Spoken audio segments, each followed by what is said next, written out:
Good morning. I thought I was going to be late there for a minute, but I'm not. Happy Monday, and I hope you're ready to begin another another interesting and unique week uh, of being a sequestered mystic. Or if you're out and about, please. I hope you're taking all the precautions that you need to.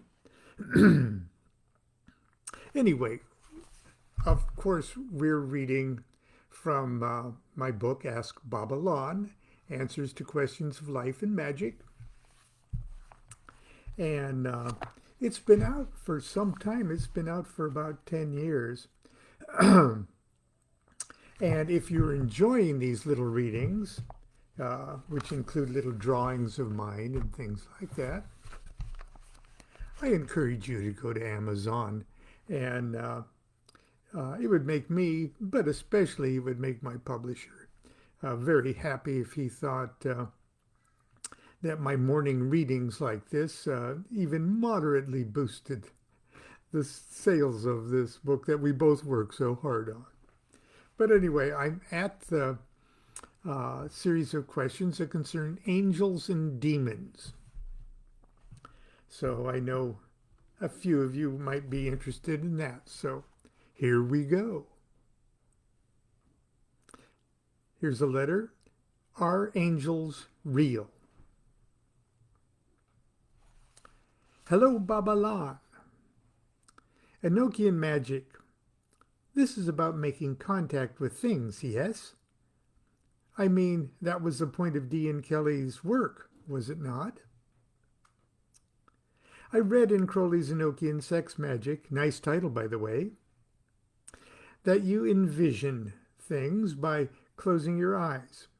I believe you were talking about evoking one of the angels, some entity that was silver Mercury-like. This always stuck with me, well, kind of scary and a little abstract. I close my eyes and see a being in my mind in front of me. Too close for comfort, I would imagine. I heard of using a mirror or a keek stain, according to Buckland, and even externally using a triangle. I've seen a house fly, but I've never seen an elephant fly. Sorry. These are good letters. Here's the question. Are these entities real? Let me go in this direction. Crowley in his early years, this is still his letter. Crowley in his early years has some passage in the Goetia with Mathers. I believe that states something along the lines of, quote, these beings may just be part of your normal psyche, but they are treated as external, unquote. My books are upstairs in the library, and I'm tired and lazy right now. Add to that my horrible ability to recite quotes. He continues, I've been flipping through Magic Without Tears lately, and this was written by an older Crowley. So the intro says, and the dates seem to agree, these are parts of the book that seem to lend credence to actual and separate, sentient, macrocosmic or microcosmic entities with which one is strongly recommended to communicate. So, my dear sir, if I can call you my dear sir, what the heck? I mean, what is your position on this matter? I know from a certain perspective one could argue collective unconscious or collective subconscious. And before you go into all that before you go all mystic on me, remember I've been reading Magic Without Tears, and that has enough of this kind of double speak that makes me fall in love with Crowley all over again, but it pisses me off at the same time. Do you have anything you'd like to say? Maybe I should just sit here and eventually I'll either become nothing or everything. Good luck and goodbye. Name withheld. Now, that was a curious and kind of whimsical letter uh, from Mr. Name Withheld here, or Ms. Name Withheld. But the question is a good one. Here's my answer. Dear Name Withheld, are these entities real? Can they knock over a lamp? No. But they can frighten you so much, or fill you with so much ecstasy, or make you laugh so hard, or make you see wonders beyond your imagination, or shock you with embarrassing insight about yourself, or otherwise startle you out of the sleepy dream world you think is reality, that you piss your pants, jump up, and knock over a lamp. Baba Lon.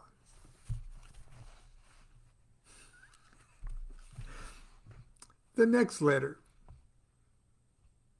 Commanding the Archangels. Dear Baba Lon,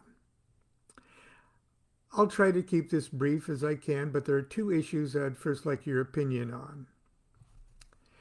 The first, I've already talked to a previous lodge master of OTO Lodge here in town. Before I moved out here, I had regular conscious out-of-body experiences, OBEs, at will. Once I moved here, they stopped except for a few uncontrolled ones.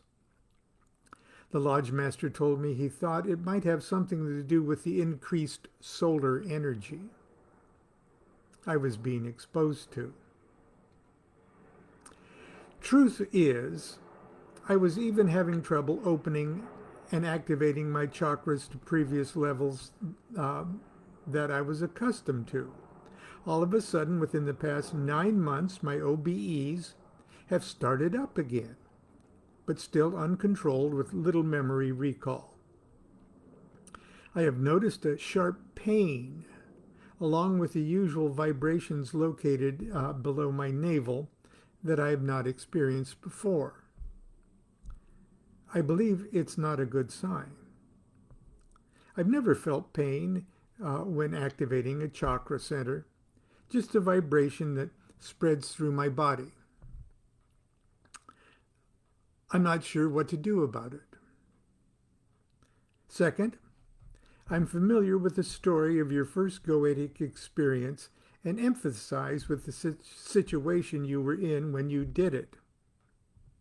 I, myself, have a family I support working full-time, and I'm trying to get my degree. To get a promotion and money is always an issue. When I tried goetic evocation of the same spirit you wrote about in your first experience, I could not get him to appear visibly, although there was a smoky something present. It was not contained within my triangle of art, but kind of zipped around the room like it was trying to avoid me directly looking at it. There was no communication between us that I could recognize, so the ritual must have failed, which would mean one or more things in my ritual was wrong. How do I know what it is? And why is it that I can see the angels in my mind's eye in the lesser banishing ritual of the pentagram, pentagram present, but they don't really take commands? By the way, the vibration of the divine names looks like a prayer. In other words, Yod He Vav He, Adonai, Eheye, Agala, all look like Yod He Vav He, Lord, who is what it is, etc. Is this why God doesn't come in a ritual like it says in the book? And finally, I should be able to use the greater ritual of the pentagram to evoke elementals, not just their qualities, but I don't feel, see, or sense the presence. Could you tell me why or how to fix that? Out of all the practice I've been doing, I know that my brain is interpreting things differently. I feel like my aura is stronger and things that didn't make sense when reading them before do make sense now. But when I try to allow myself a serious working, like one like Crowley suggests is doable, it just doesn't seem to come together. I apologize if this was longer than I had originally planned. It would be. But if I could get your thoughts, opinions on what I've written, that'd be great. And don't worry about writing something that would offend me.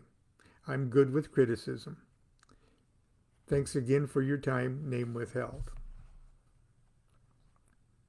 Okay, there was several questions in that one, and Babylon tried to his best to answer them. So here it is. Hi, name withheld. I really don't know what to tell you about your out-of-body experiences, except that I also go through seasons when I can pop out easily and seasons when I can't. I don't think your exposure to solar energy has much to do with it. I consistently project in my half-sleep after I gorge on my wife's broccoli quiche, no kidding. And I'm also not sure what to tell you about your chakra pains. Don't dismiss the possibility that it might be something purely physical. If it continues, see your doctor. I am given to understand that various psychic chakra centers can act as exit points when astrally projecting. Indeed, many of my nocturnal, involuntary excursions seem to be characterized by an intense thrill sensation in my solar plexus region. I've also experienced severe pain in the medulla area of my brainstem during unpleasant or confusing out-of-body experiences. This leads me to at least consider the possibility that I exit my physical body through different chakras. Don't worry about not seeing angels, elementals, etc. Proceed as if you did. If you could hear them talking to each other, they might be saying something like this. Don't move, he can't see us, so he doesn't believe we're here. I hope he doesn't write like DuQuette. Proceed to work without seeing them and focus on the effects of your working.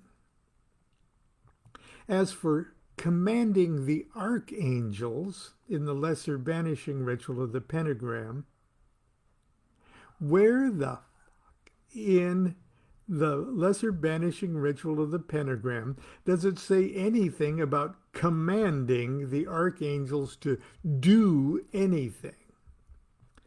They come when they're called because they are already there. The same thing goes with God.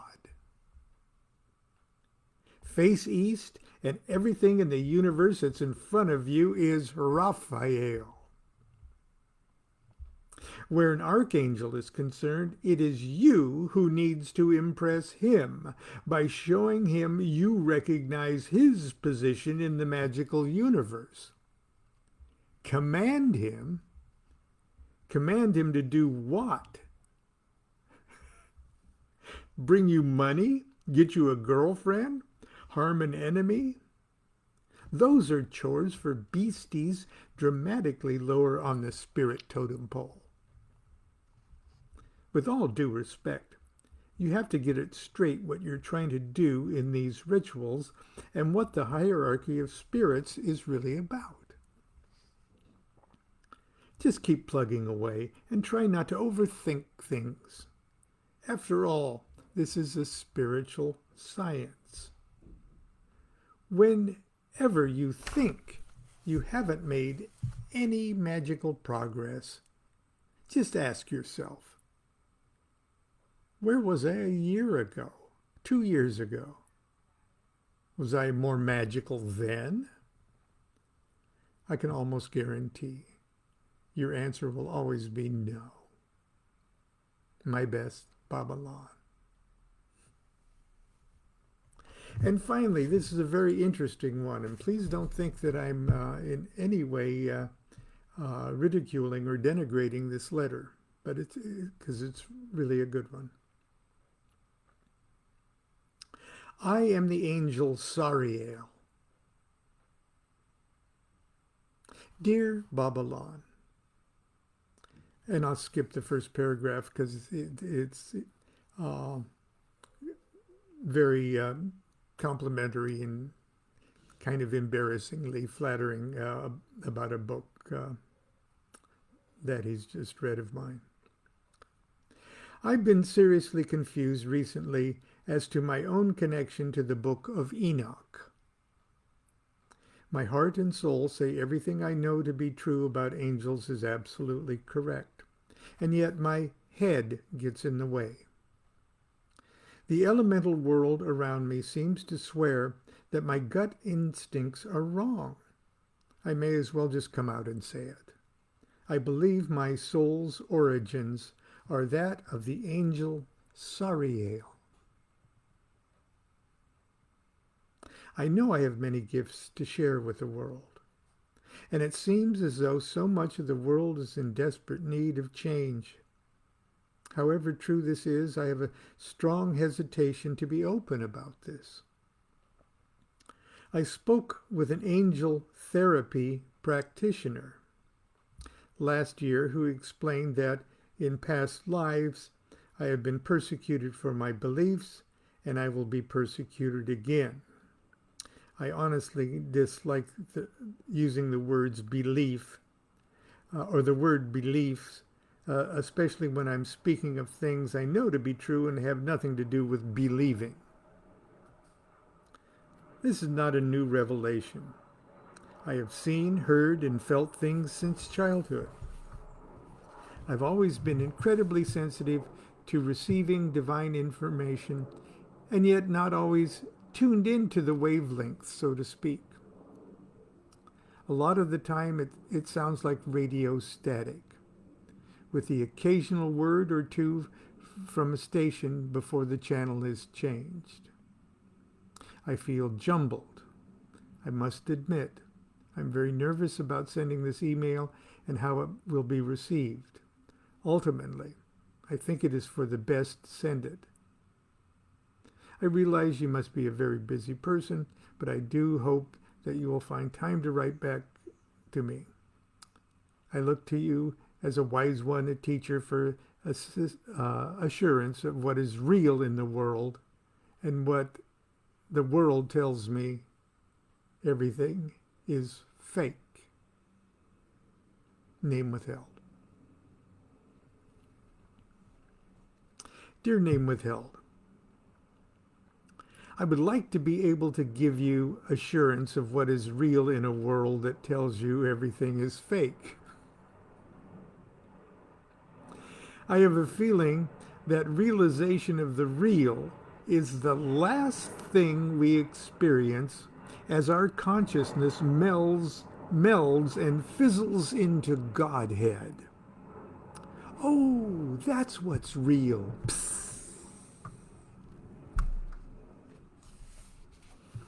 Until that final moment of realization, all the reals are just as phony as the fakes.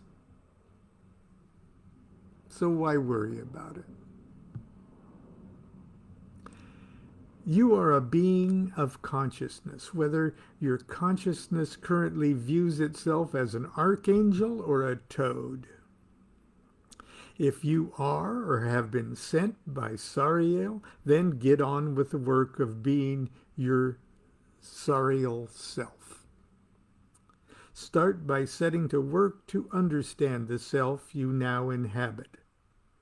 After all, it is the self chosen to be the vessel of whomever you are.